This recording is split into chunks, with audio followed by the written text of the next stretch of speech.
Hello, everyone, and welcome back to another episode of Racing Bros NASCAR podcast, episode 20. So we're going to be recapping all things Nashville. We're going to look at some news items. Some big news dropped this week. Then we're going to answer some questions, preview both Poconos, and I'm going to do this all with my co-host Brian. Brian, how are you doing? I'm good, man. How are you? Not bad. So a little behind the scenes, we did one pre-show run, and we were doing the intro and stuff, and I thought Brian on Discord dropped, so I just stood there silent, and it was 20 seconds of silence, and then Brian's like, "You good?" And I'm just like, "Oh, you're still here? I thought you died." So we already had one almost confirmed death in this podcast, so hopefully it doesn't become two. Anyways, so we're going to be recapping Nashville. So, Brian, you want to start us off with some recap items? Sure. So we had a little bit of pre-race fun with NBC. They had the little Pitbull interview. Brad Paisley was with Dale. Mm-hmm. Alvin Kamara, the star running back for the Saints, was at the race, which was pretty cool. Yeah, pre-race he was talking to Bubba. He actually has sorry to interrupt you, but he actually has a position with the NASCAR now. It's growth and something sport growth and shit. So he actually is employed by NASCAR now. So that's amazing. That's pretty cool to see. Last year he became a fan, and then this year he sponsored actually in an Xfinity car at Daytona Road Course, and now he's actually a NASCAR employee. So that's why you just never let go of your dreams. Yeah, and then we had Bernard Pollard as the green flag guy. Yeah, just dropped the green flag. I don't know what Grand Marshal is. It Grand Marshal or something? I should know that. I think it's Grand Marshal, but yeah, I just want to say something about Nashville. That looked like so good vibes. Oh yeah, those look like excellent freaking vibes, man. You know, you had the packed crowd, you had NBC, you had Dale, you had all the celebrities out, all the track people were back. You know, we seen all the owners, we're seeing Rick Hendrick, we're seeing Tony Stewart's actually there. You know, it's all, everyone's there, Pitbull's there, and then it just packed stands. It was nice to see, you know, with this past about year and a half that we had, you know, with the COVID and stuff.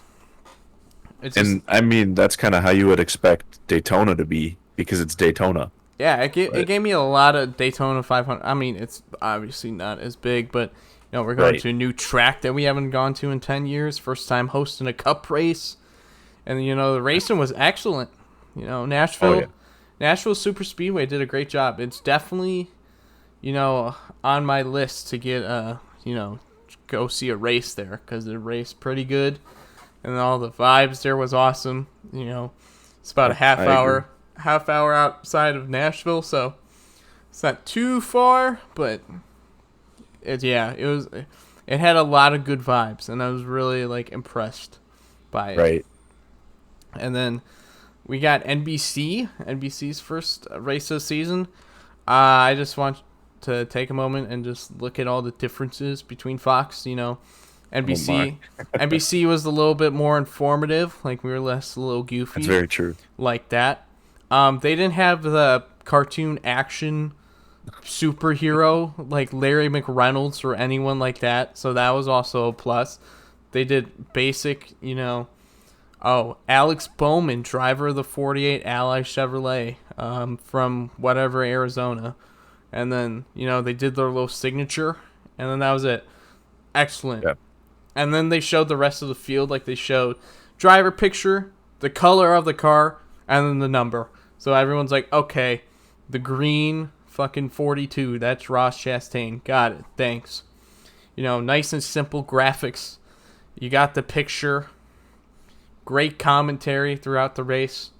It was a lot different than Fox, and it was, you know, it needed change, I think. I would agree. So, just wanted to chime in some NBC news, but you can go on as Okay. Another recasting that thing, show. I actually wanted to bring something up too.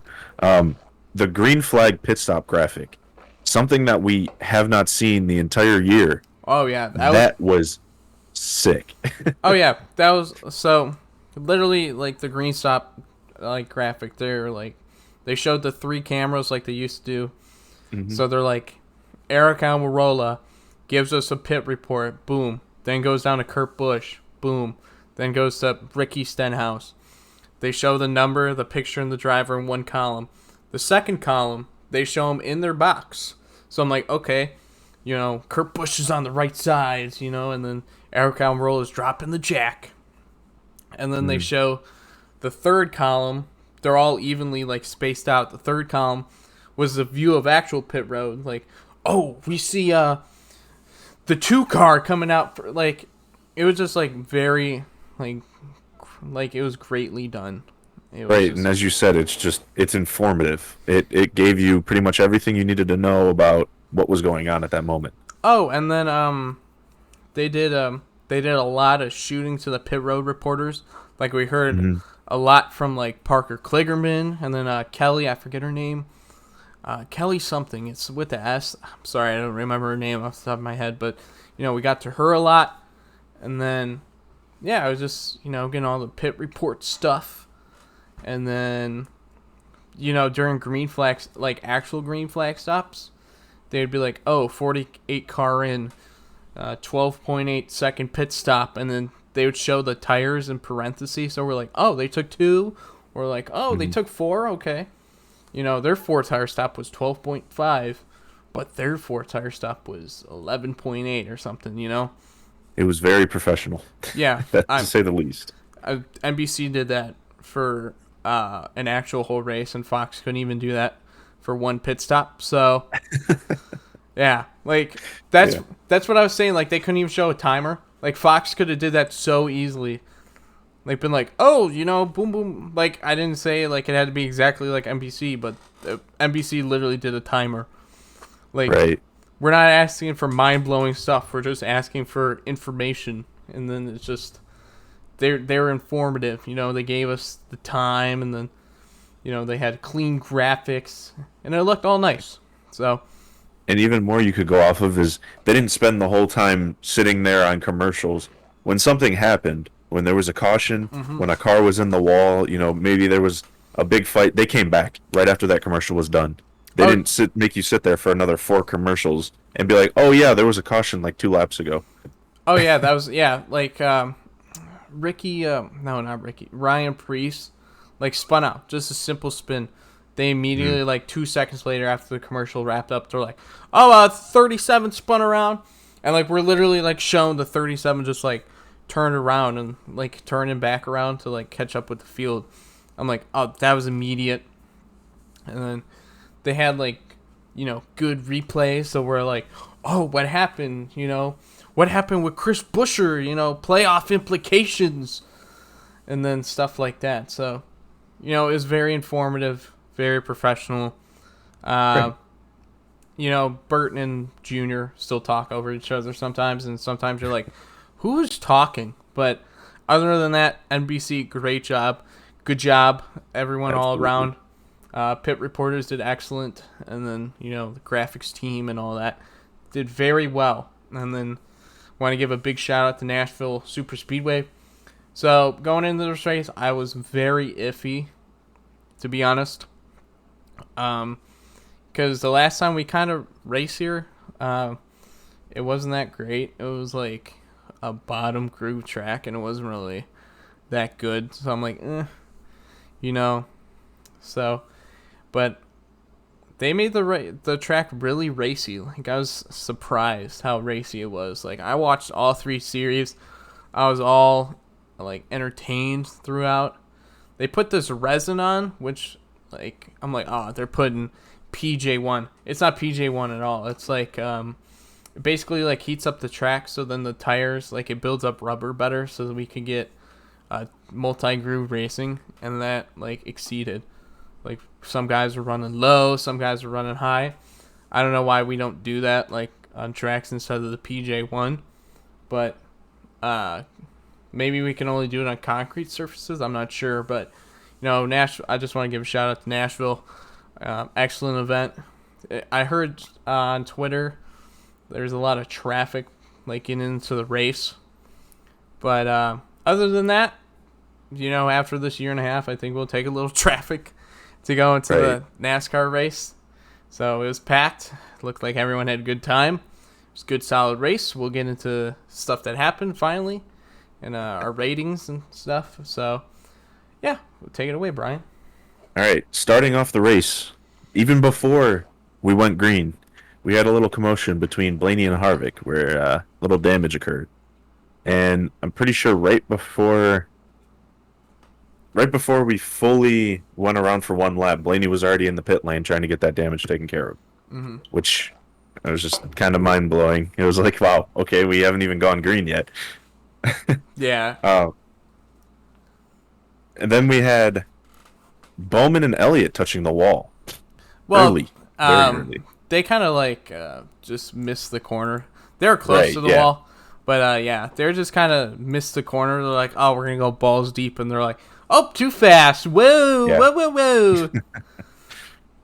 And then that was completely nothing like Quinn Hoff, who, according to the radioactive, something broke and just boom right up to the wall at a high speed. Yeah, it was really weird. That was scary.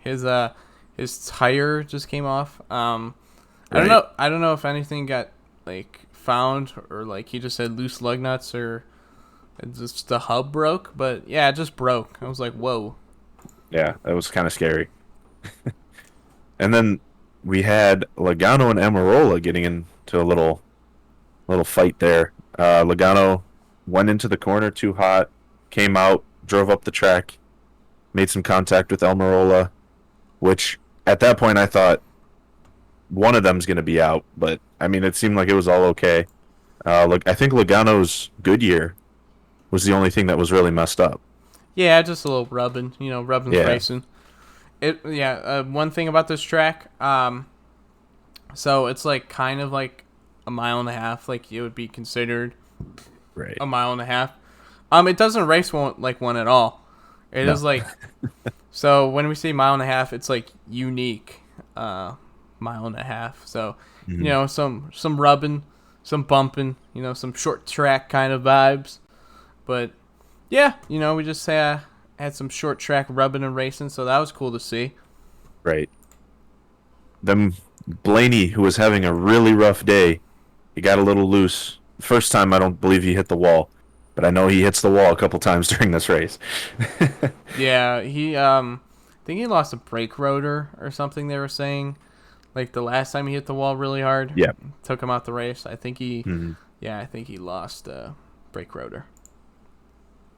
And then I like that they went on before really the stage ended, and they kind of just showed all of the cams that we had in the cars and on the cars, which I thought was pretty cool because usually it'd just be randomly somewhere throughout the race and then be like, oh, here's a Coca-Cola cam for Denny Hamlin. It's like, oh, okay.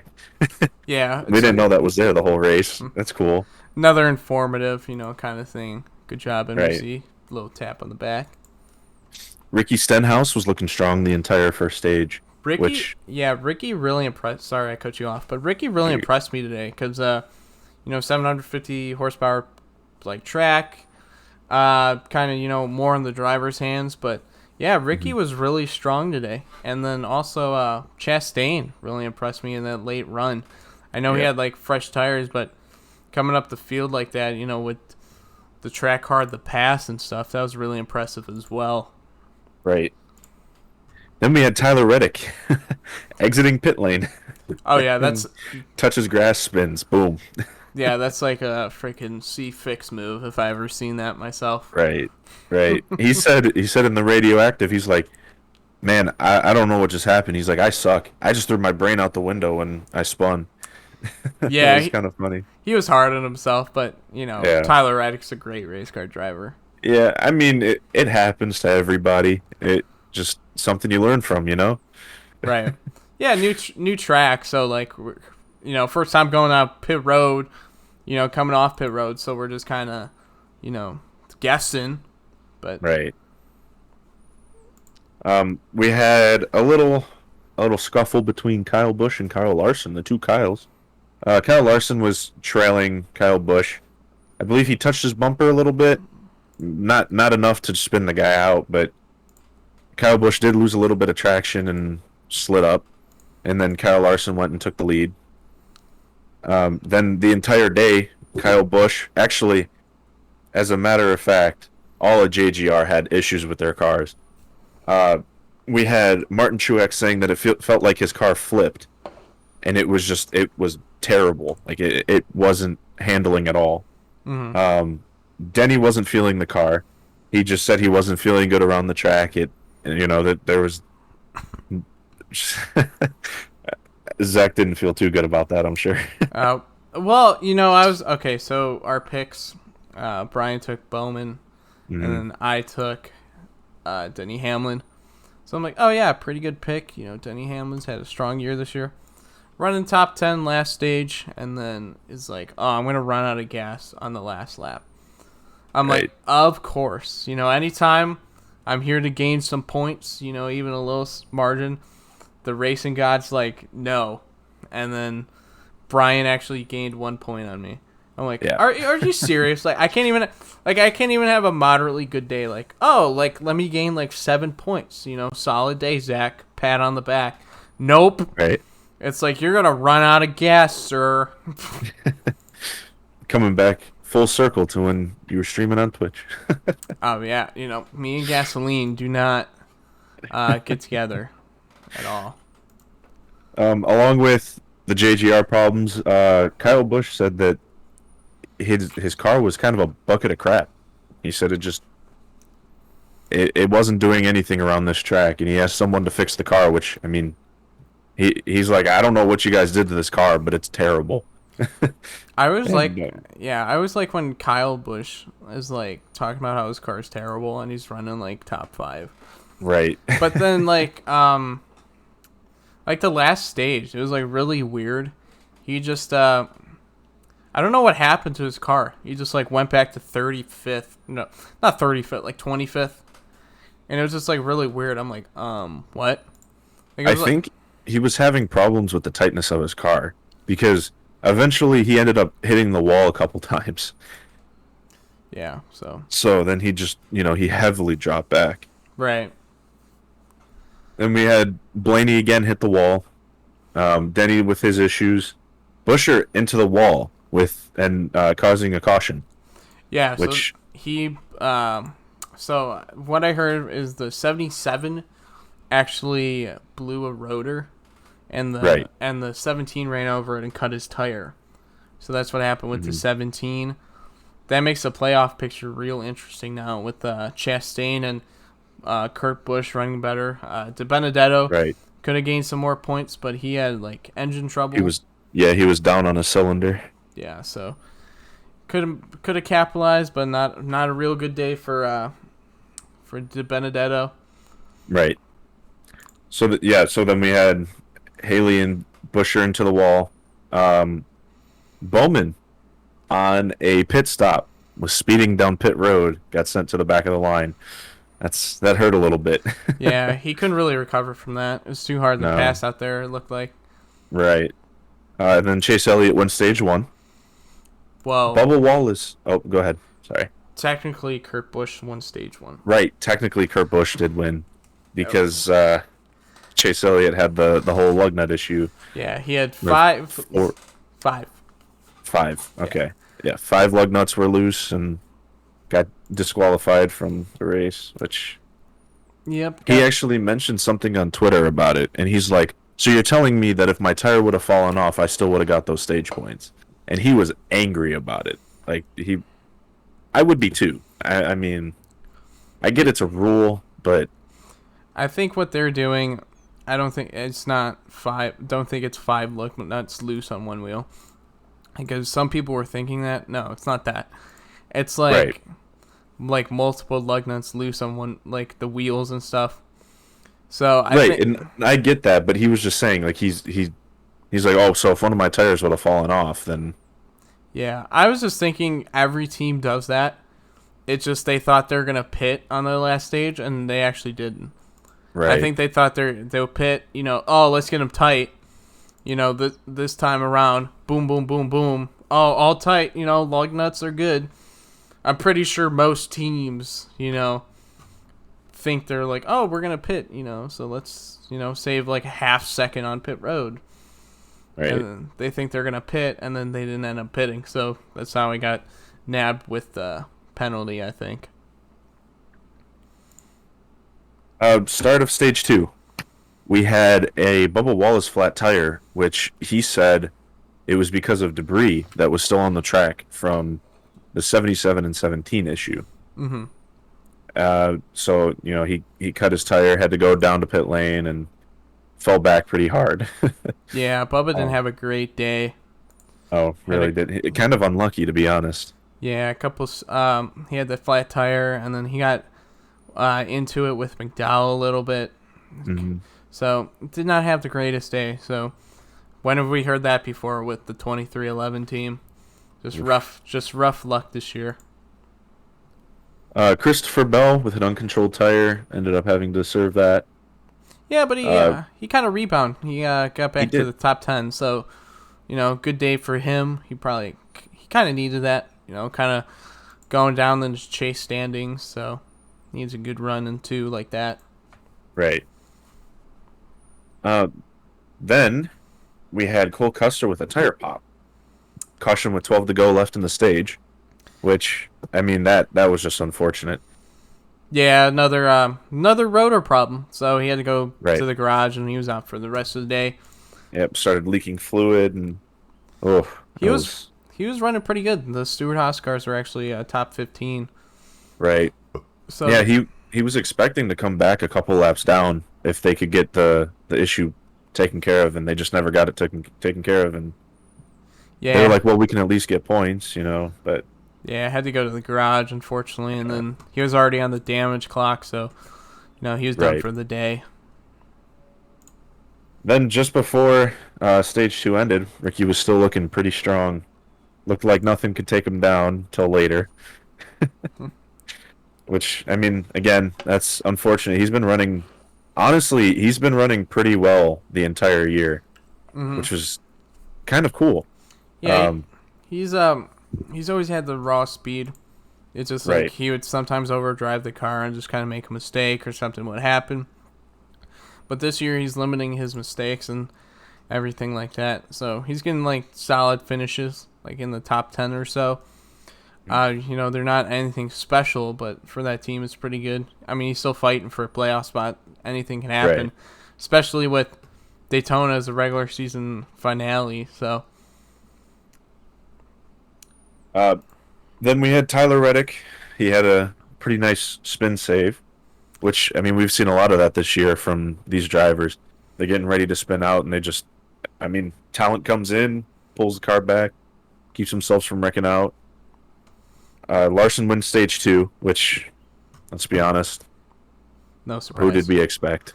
Yeah, Larson's just been on a insane run these Right. last couple weeks. Start of the final stage, and Kyle Busch hits the wall twice. That's where kind of ended his day a little bit. Got sent back a lot from the damage and Right. just from no momentum. Yeah, it just kind of it hurt his car, damaging these fenders and stuff like that. Right. Ryan Preece ended up spinning later. He got a flat, and he pretty much ended his day on that. Yeah, he's been struggling with these last about 5 or 6 races. Really been struggling. Yeah, just kind of got in the back. He was Yep. already in the back, so didn't make any day any better for him. Right. And then Chase Elliott gets loose after a little bit of contact with Denny, which kind of sucks, but I mean, it's not as bad as what ended up happening to him at the end of the race with the DQ. So, Right. then Bubba Wallace spun out, gave caution number 10 of the race. Yeah, a lot of cautions this race. You know, Right. it's when you give people horsepower and low downforce, you know, mistakes are going to happen. Yep. And we actually seen cautions instead of just no cautions, no strategy. So Right. And then Briscoe got loose, hits the wall, ended his day there. And then the end of the race, which was probably my favorite part because it was a lot of drama. Like, there was a ton of drama going on. We actually had a few miles race. Like, Right. that's insane, especially in 2021. So we had, as we brought up, Denny, who was basically running out of fuel. He wasn't going to make it to the end and had to pit.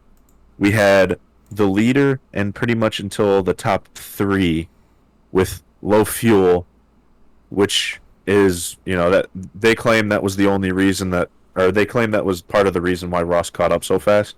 But Ross had some great speed overall. So I personally don't think that was true. I think it was partly true because he had fresher tires and he could go hard. Right. So like Larson and them had to let off the gas easier and stuff like that. So I think he had some of the reason, but Ross definitely had pace because I think he was in the top 10 before. Anyhow, yeah, he definitely had some good pace.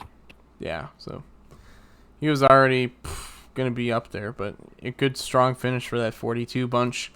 Yeah, and then Kyle Larson just kind of drove away at the end. Saved enough gas, and everyone else was saving hard. I think Truex had the pit, Denny had the pit, and then I think a couple other guys had the pit. But yeah, it was a great race. It was 750 horsepower. It's not the only reason why it was fun, but it was fun seeing these guys slide around. Get off throttle time. Actually have to use the brakes, and it was just like nice to see. It's always something I miss. To be honest, I'm not saying every 550 horsepower race is bad or anything, but it's just a nice change to see like these guys actually, fight these cars, and then strategy comes into play even with the stages now. So it was a throwback like NASCAR race, really. Right. Yeah. And then one last part that I wanted to get on for the drama would be nearing the end of the race. Larson saving his fuel. Ended up getting told that he looked like he was 2 in the green, which was, that good for him. He was able to save a lot of fuel. Mm-hmm. But he was picking up a lot of debris on track. Oh, yeah. They were afraid that was going to ruin his race because of his temperatures. Yeah, he had a lot of debris, so thankfully he got beyond that 51 car and got that all taken care of. Right. That could have been a game changer right there. For sure. We could have seen a Ross win if that would have happened. Right. Or even if, he didn't save enough fuel and ended up having to pull back a little bit. Right. Ross could have won that race, but stuff happens. It was still a really good race by Ross by all means.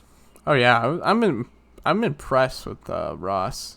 Like these last couple weeks, he's running good at road courses, and then now at a kind of a whatever you call it, intermediate short track concrete. I don't know, different surface usually than we run, but he ran great. He ran a good race.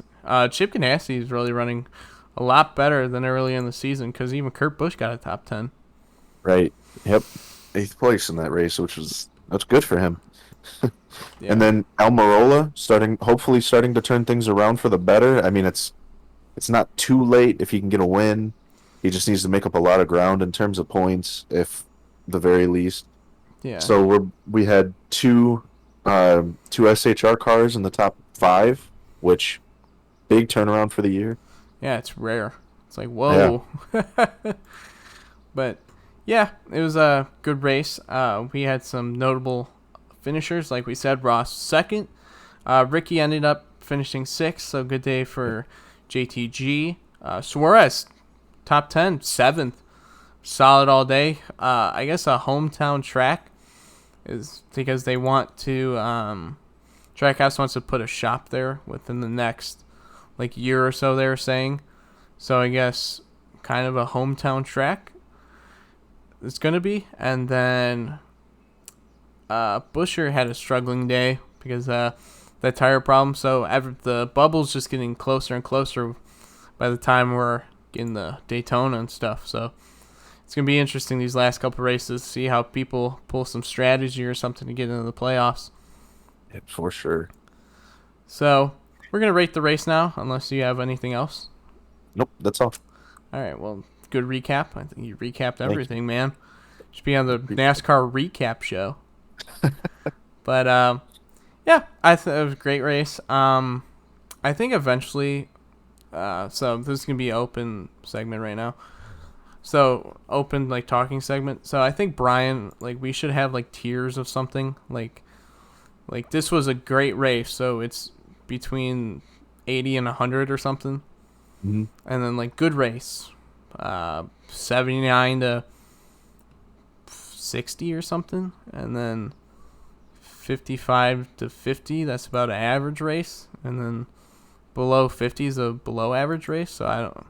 Maybe we can do, like rankings, like we're like, oh, it's a 64, so it was a good race, you know? Yeah, we could definitely come up with something. Yeah. So, it's better than our onion takes from the beginning of the podcast. Remember that? TB to the one time we talked about it and never talked about it again. But I'm going to rate this race 77. Pretty solid race. Well, I guess that would be pretty good race. No, I'm going to say great race, so I'm going to put it 80. Put it right at 80. Great race. Had strategy at the end. It was, I like the coverage. You know, the coverage made, like, really built into the race, too. So that was cool to see. So you kind of see how, like, a good, like, coverage can make the race a little bit better. But the race was already pretty solid already, but it just made it a little bit better. So I appreciate that from the broadcast and stuff. So yeah, I'm going to rate it 80. Great race if we're going to go off these ratings that I just made 2 seconds before. I'm on the same boat.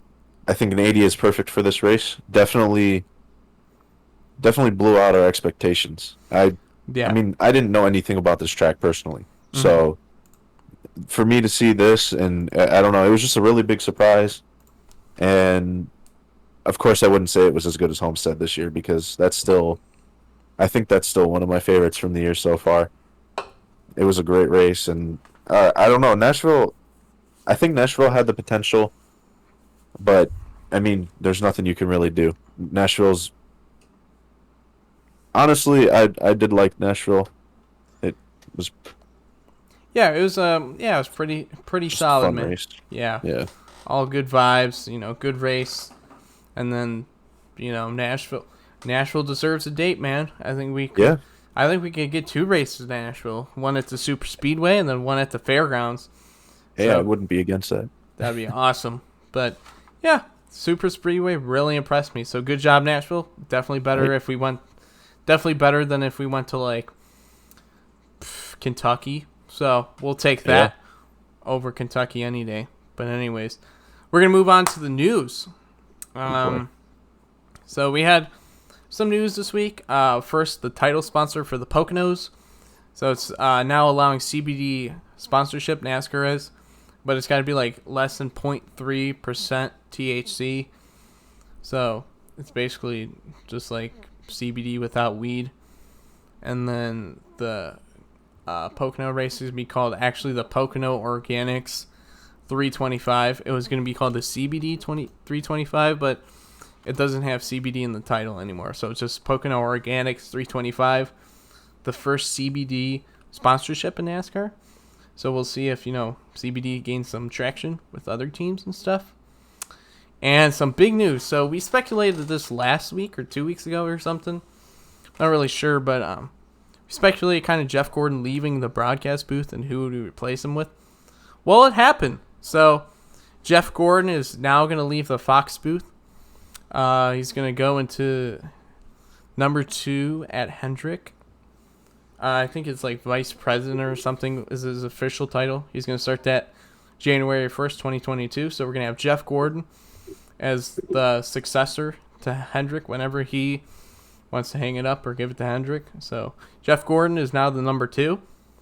When are we going to get Jimmy Johnson back? Because we have Jeff Gordon, it's going to be the number 2 in Hendrick. Chad's making all the cars, illegal and having Kyle Larson win all these races. Right. So now Jeff Gordon's number 2 in Hendrick. So we kind of speculated that, like, with the rumors, like, a couple weeks ago or about a week ago. But, this has always been in the plans, I'm sure, that Jeff would eventually take over Hendrick. So now that plan's starting to take in place. Yeah, I mean, nothing really to say there. Jeff Gordon obviously wasn't the best in the booth, no offense to him. I mean, he wasn't awful to the point where, we got to get him out now. But, I mean, I think that a different person being up in that booth would be really nice. It's just going to bring a lot more character to the races. And it's not going to be Jeff Gordon constantly trying to talk over Jamie Mack. Jamie Mack. It's not going to be Jeff Gordon constantly trying to talk over Mike Joy or Clint Boyer of just sometimes nonsense, sometimes it's stuff that matters. But it's just some interesting news there. I think it's good for all parties. I think it's good for Fox. I think so. Yeah. I think it's good for Hendrick. I think it's good for Jeff Gordon. Jeff Gordon was a little awkward in the booth. I'd say even more than a little awkward. He was real awkward in the booth. But it just didn't really seem to fit him. He's a Hall of Fame race car driver, but he just wasn't the greatest in the booth. So we get some new blood. I'm rooting for Jamie McMurray. I think he would do really good in that booth. So I really want Jamie to get a chance. I preferably would want Larry in the booth, but he said that he doesn't want to travel, so he doesn't want that job. He wants to do his trends in his fucking basement or whatever he does. So we're gonna let Larry do that. So I think Jamie McMurray would be excellent in that booth, but again, we'll see. I'm not a Fox exec, but hopefully it happens. Yeah. So hopefully Jamie gets in there. But yeah, I think it's all good for all parties and stuff. Fresh start. So hopefully we'll see. Maybe we'll see a 2-man booth. I don't know. Mike Joy and just Clint. That would be. I don't know how that would be. That would be a little chaotic and stuff like that. But yeah, we'll see. It'd be interesting. Yeah, we'll see. So that was the big news items for the week. That rumor actually came true. So let's see if any more rumors come true. Maybe Kurt Busch to 2311. Maybe we'll see that soon. But silly season is starting with Jeff Gordon. Who expected that? Just about everybody. Yeah, Jeff Gordon starting off silly season. Yeah. But yeah, we should start off silly season. Jeff Gordon going back to Hendrick. People have been like, what? Jeff Gordon taking over William Byron's 24. Jeff Gordon seeing the improved performance and wants to drive the car again. Anyways, Rick Hendrick opens up another car to bring Jeff Gordon back. we can't have 5 teams. There's Rick Hendrick, so he's gonna race at Spire. Oh, there you go. Yep. Anyways, let's stop being a little goofy and let's answer some questions. So, alrighty. Simple number 1 question. When is Jeff Gordon going to drive? No, I'm kidding. All right, question number 1. Which guy currently outside the playoff bubble could win? So, like, we got our Kurt Busch, our Ross Chastain, our Newman, Bubba, Daniel Suarez, Di Benedetto, anyone like that. So, the guy I think that could win, I think Kurt Busch could win. I think Ross could win. I wouldn't count out Bubba at Daytona. So I think those are the 3 guys with the most realistic shot to win. Gotta count in Stenhouse too at Daytona. So I would say those 4 most likely. Di Benedetto, I really don't see getting a win. Newman, unfortunately, no win. So I think those are maybe the 4 guys because Chip Ganassi's running better. Bubba could have all the Toyota's helping him if he's outside the playoffs. They could be like, oh, well, we could get Denny's team in.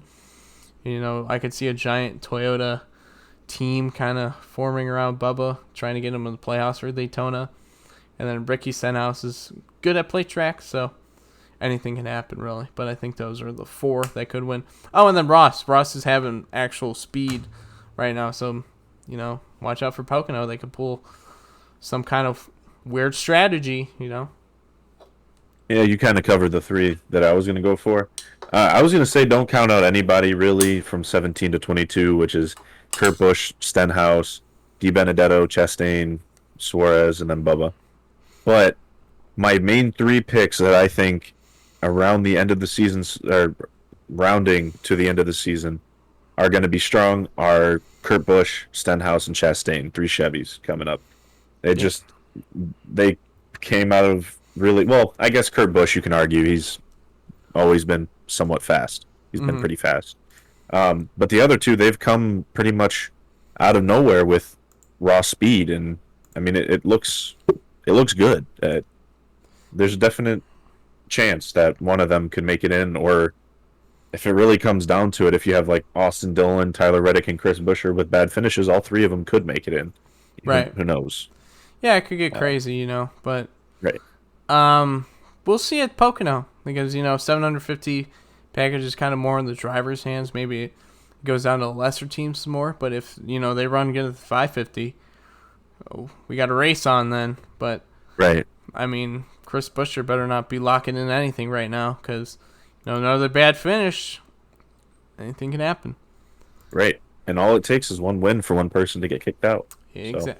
And Daytona, it's going to be wild again. Anybody's game, yeah. Hey, William Byron when Daytona locked himself in the playoffs, so right, we can see anything happen at Daytona.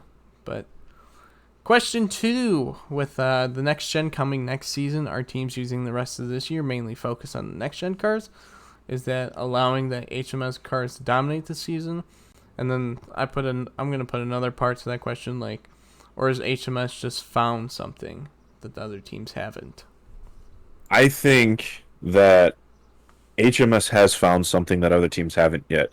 Mm-hmm. And I don't think that there are many cars, if any, really, that are just, oh yeah, let's focus on next gen, unless they're just completely out of it. Like, there's no chance that they win, there's no chance that they get enough points to get in the playoffs, or whatever. But, I mean, we've seen so far this year, it's anybody's game, anybody can win, if you just have all the pieces fitting together. But, I mean, again, I think HMS found something, and their cars are just kind of rolling with it. They're giving a step forward, maybe something that they can pop over to the next gen that will maybe make them still dominant. I'm not sure. But, yeah, it seems like, if anything, I think that most of the teams would be, hey, let's get something that's comfortable before we start working on next gen. And right. As of right now, I think the only 2 teams that you could really argue are feeling that way would really be Penske and Hendrick. Kind of, we can throw this stuff aside for now. We have some good pace. We've had good finishes the past few races. Everybody's a winner already. Let's start working on next gen, and when playoffs come, let's focus on playoffs. Yeah, I can see that, but I think the teams are focusing on this year, really, for the playoffs. Like, you got to put your all focus in for, the playoff run and stuff. So I don't think anyone right now is looking towards next gen, because, I mean, any of these teams can win Daytona, and boom, you're in the playoffs. Exactly, yeah. So I think they're, waiting off. They're definitely, I think they're already starting to build the cars or getting the cars built or whatever now. So some focus is on, next gen, getting it all together. But I think Hendrick found something. Chad Knaus maybe did some magic, some ingenuity, I'll say. I'm not going to say cheating, but some ingenuity, we'll say, that Chad Knaus pulled out of his ass. Like he did with Jimmy, did a lot of, stuff like that with Jimmy. So he probably, brought it to all 4 cars, and I think that's an increase in performance. And then you also get Jeff Gordon in there next year. That's probably gonna, continue that increase in performance.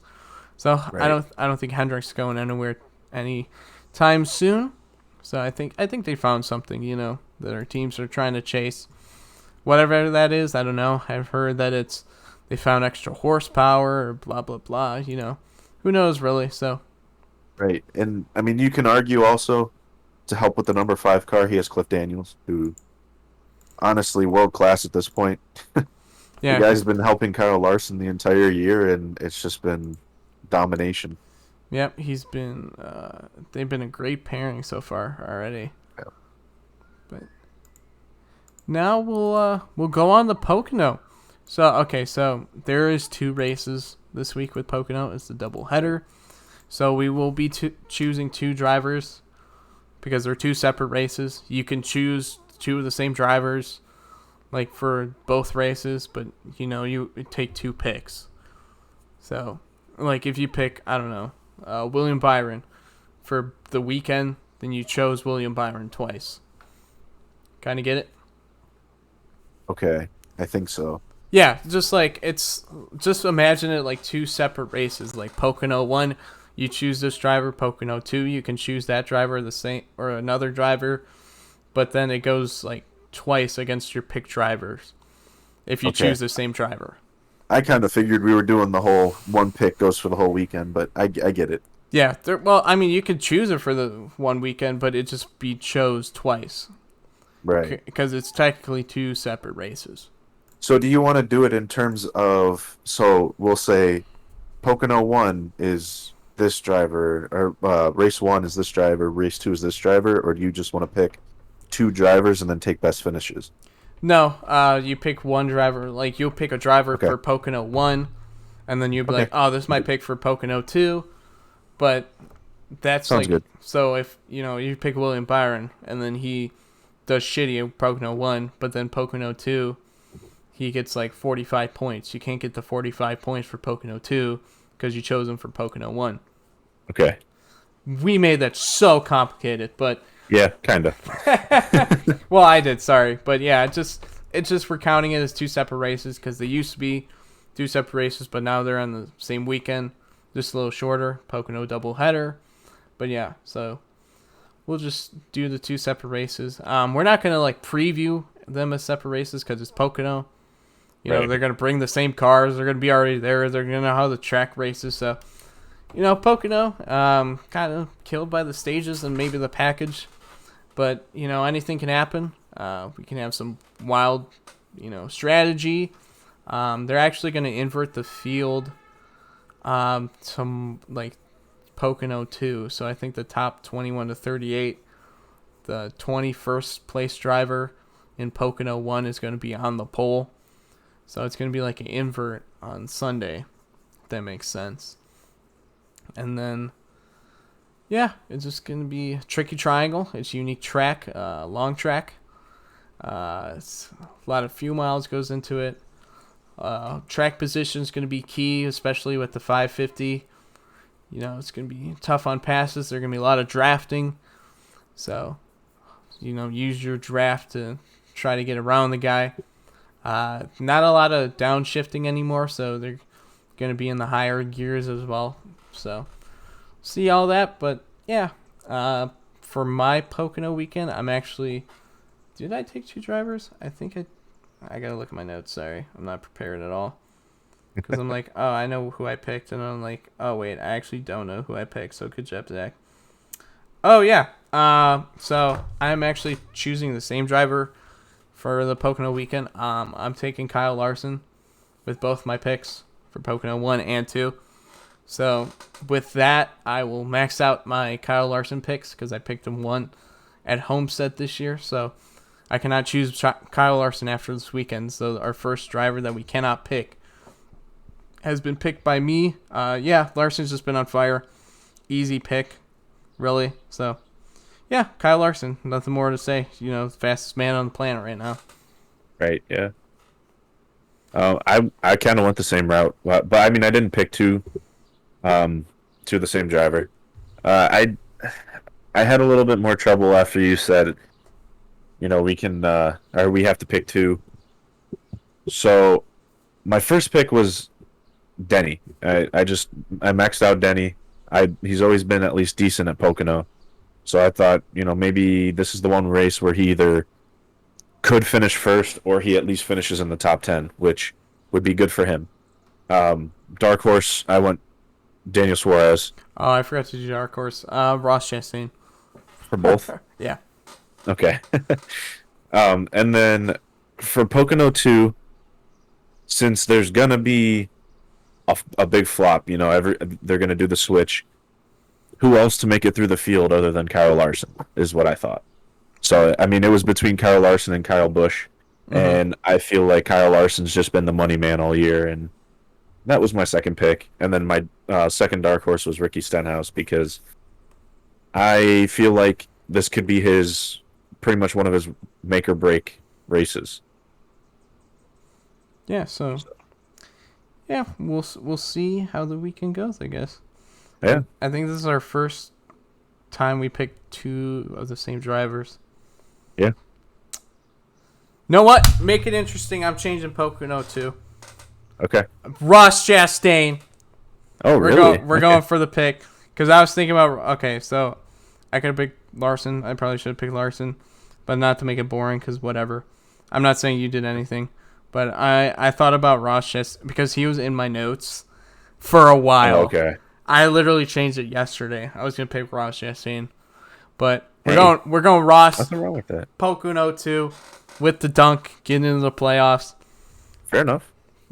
Whatever. We'll see how the 42 car runs. And looking back on it, this is the second time we've picked the same driver. Well, we picked Chase Elliott the first road course. Oh, yeah. So. Well, that's easy. Well, I got to make points up, man. I got to do some... No, nothing wrong with that. I know. I got to get some points. Yeah. Because you keep on doing well. So stop doing good. And then I could do good. And then me get more points. And then me win bragging rights. Hey, you have Kyle Larson up against Denny for the first race. So God, I hope that Kyle Larson performs the way he's been performing the whole entire year so far. So. Denny, accidentally think you have to shift and then just shift in the second. That would be so happy. No, knowing my luck, Larson is going to get a flat tire with 5 to go, and Denny's going to pass him and win. And then I'm just going to throw a sun-kissed can across the room, and that's going to be my day. And then Ross Chastain, excellent Pocono finish, going to finish top 5, and then Pocono 2 is going to run 25th, and I'm going to be like, oh my God. And then I'm picking Chris Buescher the rest of the year. There you go. Anyways, we're going to go now. So thank you guys for listening to another podcast. Make sure you follow us on all social media platforms. Even Reddit. No, I'm just kidding. Even Reddit. No, we just got Twitter and Instagram. Pretty basic. Instagram is Racing Bros Podcast. And then Twitter. If you want to interact with us, have any questions, anything we could do better, let us know there at Racing Bros Pod C1. We should be the only Racing Bros podcast. So if you see our little nice white logo that it took 5 minutes to make, follow us there. But anyways, thank you guys for listening to another episode. Brian, thanks for coming along. Thanks for having me as always. Hey man, we're in playoff season right now, so it's gonna get heated.